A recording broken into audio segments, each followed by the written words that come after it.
10 minutes flat here. Just open with questions. Hey, Todd, you coordinate there with Alex? Not completely intentionally, to be honest, but good timing nonetheless. Yeah, really thrilled to get him back. You know, he's had a great process. He got great feedback from some teams. We were worried there for a little bit, that he would stay in. But, again, with him, Tommy coming back, Rube, Micah, we feel like we got a really good nucleus. And with the guys we've added, positioned ourselves to be able to compete next year. Speaking of a guy you added, Boogie Flan, what do you expect from him? I think he'll have a great year for us. A guy that was, I think, the youngest player in the SEC last year, or one of the top 2 or 3 youngest players, got thrown in the fire, had some good success, got banged up and kind of up and down the stretch. But I think he's going to make a huge jump going into sophomore year. I think he learned a lot, playing for Coach Cal and playing in that environment. And, I think we're going to get the benefit of him kind of taking those lumps and learning a lot coming into our program. So I really have enjoyed getting to know him. He seems like a really special young man, and I think it'll be a seamless transition with him into our program. Todd, what do you think went into Alex's decision? I mean, he had that range we've spoken about last week. Do you think it was maybe just a month away, like you talked about, maybe uncertainty, a lot of moving parts, and it was just more of a sure thing and some development still to do? Yeah, I think that's a great way to articulate it. At this point, there's still a month until the NBA drafts. So for any prospect to get a promise this far in advance, I think would be really unique. And with a guy like Alex, who has 2 years of eligibility left, and one of the huge benefits of the NIL world, you don't have to sacrifice or make as tough of a fiscal decision between going pro or staying now because of that. And, fortunately, he's positioned himself nicely that way. And I think coming back to Florida, being with his boys for another year, was something that really appealed to him. Bucky McMillan's new coach in the league. Do you know anything about him as a person, or what do you know about his style of playing before? Buggy's a great coach. I was at Auburn when he was coaching at Mountain Brook. And then when I was at San Francisco, he was coaching at Samford. We competed against each other that way.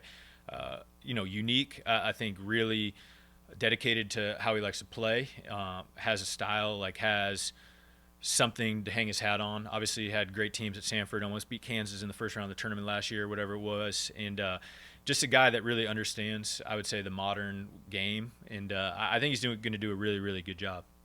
Todd, what's your kind of philosophy now on high school recruiting now that we're in the era of getting kids out of the transfer portal?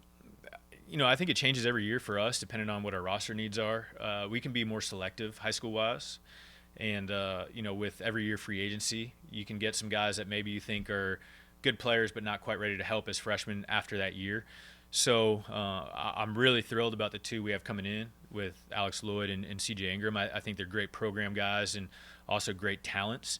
And, for us at this point, that's what you need to be, for us to take you as a freshman. Otherwise, I think it's just hard to get enough of a return on those young players with their ability to move the way they can now. But next year that might be different for us, depending on roster. But that would be kind of the qualifications that we have right now. Can you reflect a little bit, Todd, on winning a championship and how things have changed? You hear coaches over the years say maybe people are more receptive to Florida.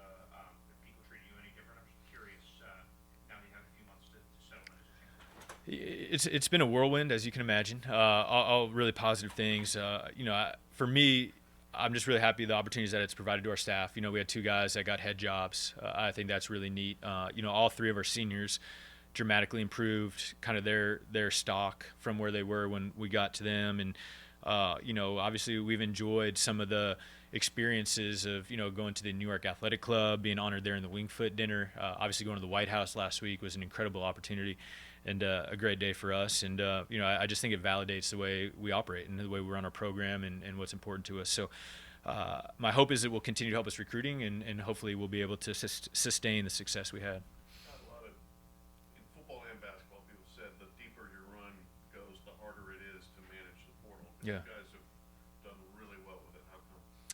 I think that's a true statement, both of them, that it's hard to operate the longer you go. We made the conscious decision to not really recruit during our run.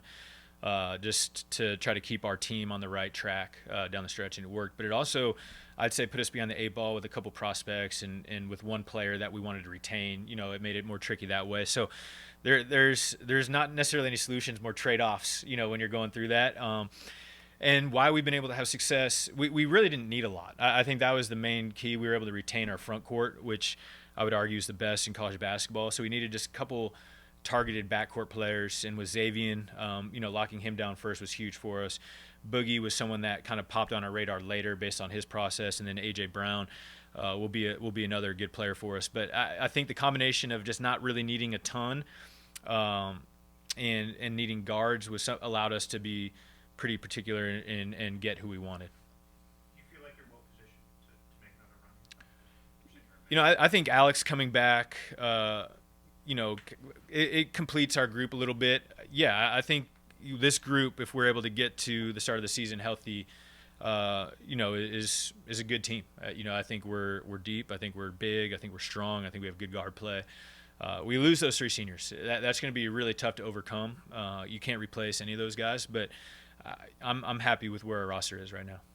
You beat Tennessee handily in Gainesville, and then they handled you in Knoxville. Were there any lessons that your team learned from that defeat in Knoxville? Yes, we learned that obviously Knoxville's a really hard place to play.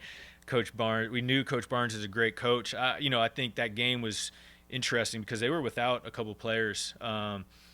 And Zakai Ziegler and Igor Milicic that are both really good players, and they kicked the crap out of us. But I thought it was a good wake-up call for us in that moment because we had been playing well, and it kind of recalibrated us, and I think we only lost one game the rest of the year after that. So, Coach Barnes is a Hall of Fame head coach. They have a great program, and it recentered us a little bit, which helped us the rest of the year.